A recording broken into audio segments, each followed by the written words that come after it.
A look here, a live view from the International Space Station, the complex continuing to perform well. The vehicle is traveling at an altitude of 418 kilometers or 226 nautical miles over the Earth. At this vantage point, you can see it's a spectacular view of the Earth, and this is actually an opportunity for many researchers around the world who use the imagery and still photos that are captured by the astronauts on board for their research purposes. As part of that, here at the Johnson Space Center, we have a team of researchers who help to catalog and keep track of all those images, as well as identify valuable photo opportunities for the crew. And one of those team members is Melissa Dawson, again joining us from the JSC Earth Observation Team. Thanks for joining us, Melissa. Thanks for having me. So it's April, which is highlighted in a lot by Earth Day, which is April 22nd. And a lot of people credit some of the very first images of Earth with helping to trigger that appreciation for our planet. Can you tell us a little bit about that? Yeah, we in Earth Obs have been looking at astronaut photography for decades now, and we can learn many things just from looking at the Earth's changes over those years. We study things from changes in the lake bed to coral reefs, glaciers over time, and we can really learn a lot from the crew's photography. So it's perfect that your team has actually launched a website for the month of April to highlight some of the crew Earth observation photos and its connection to research on the ground. Can you tell us a little bit about this new website? Sure. Starting last year, we created special features on our website for Earth Day, and this year we're featuring an Earth Month webpage that we update weekly.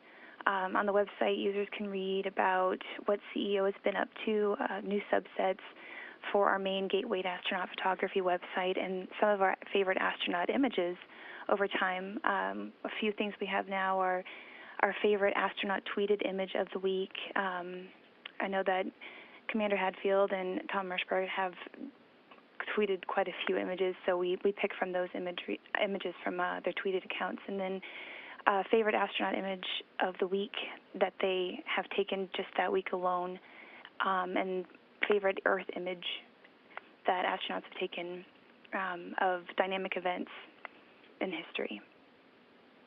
Yeah, I'm curious.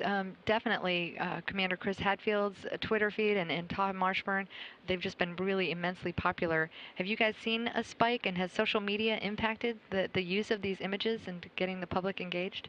Oh, definitely. We love looking at Chris's tweeted images because he does tweet quite a few images every day, and so we have a lot to choose from.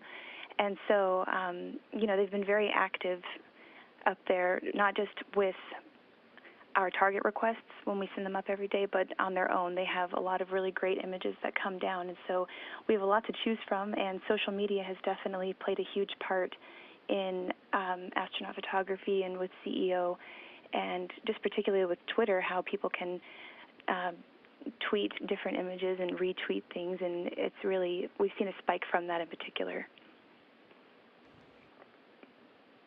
And I think a lot of people don't know that they can actually access the repository of all those many thousands of photos, and they can search and even get photos of their own hometown or maybe where they were born and see those images from space.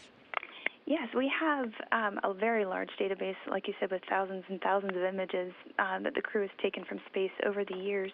We have cataloged several of them, so people can do technical searches for a hometown or different features on the Earth, or we even have more photographs of things that have not yet been cataloged, and that's kind of actually a little segue into what we've created called the Image Detective website, where the user can go through our very large database and start to catalog or geolocate things themselves, and so we can kind of add some more value to these images that have not yet had any geolocation or features identified for them. Yeah, walk us through that new feature. This is something that the public can sign up for. It's really easy, but can you step us through how that works for folks who might be interested in participating in this Image Detective feature? Absolutely. Before you can start actually becoming an image detective, you have to earn your badge, and so you go on and you go through a small tutorial, and you can earn your badge by placing or geolocating an astronaut photograph against a map. And once you do that, you find the image location. You can add cloud cover percentage, and if you would like, you can add features and submit that image for approval. And once you have that image approved and make your credentials, which is your username and your password, you will get a badge, and you can start to locate, well, I don't even know how many we have online right now, probably several hundred at least. So we need all of those located, so image detectives, welcome. Right, there's so many photos now, and we should know, as popular as it is to see these photos from space, especially of cities and locations that mean something to us, they're really more than pretty pictures. They are used by researchers around the world for lots of different analysis and studies and things that help us. Can you talk a little bit about that? Do you have any sense of the scope of how many researchers use these images? At the moment, we have a little over 30 collaborators from about 20 different institutions all over the world.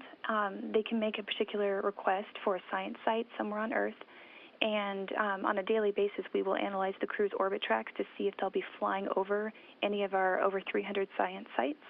And if they are flying over it and the weather is permitting, we'll have them take imagery of that site for us. And we have a great deal of imagery throughout the years that we've been able to forward on to our collaborators, and they've done great research projects with these images. It's not just, PhDs that do this. It's also classrooms, so it really varies on who can use this imagery and what they can do with it. Well, thanks so much for joining us, Melissa.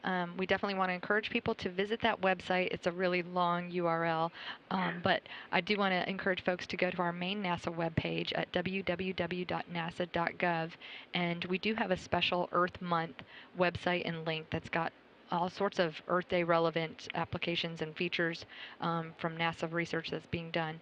So that's probably the easiest way to access it. And like you mentioned, the image detective feature program, which is maybe easiest found by just doing an internet search for image detective NASA, and that will bring you to that site as well. So lots of different ways for the public to get more involved and see some of these images and be able to enjoy some of the valuable photography that's captured from the International Space Station. Thanks so much, Melissa. Thanks, Nicole.